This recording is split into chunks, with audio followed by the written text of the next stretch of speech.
Hello everyone, welcome to Online Help Guide. Today in this video, I'm going to show you how to download CapCut. So without any further ado, let's get started.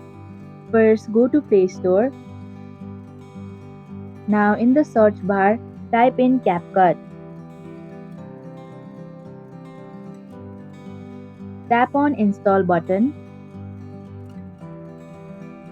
After the app has been installed, tap on Open button. And now you can log into CapCut. And that is how you can download CapCut. Thank you for watching Online Help Guide. Hope this video was helpful. If it was, then hit the like button and comment down if you have any questions or feedback. Also, if you are new to our channel, subscribe and hit the bell icon so that you don't miss our upcoming videos.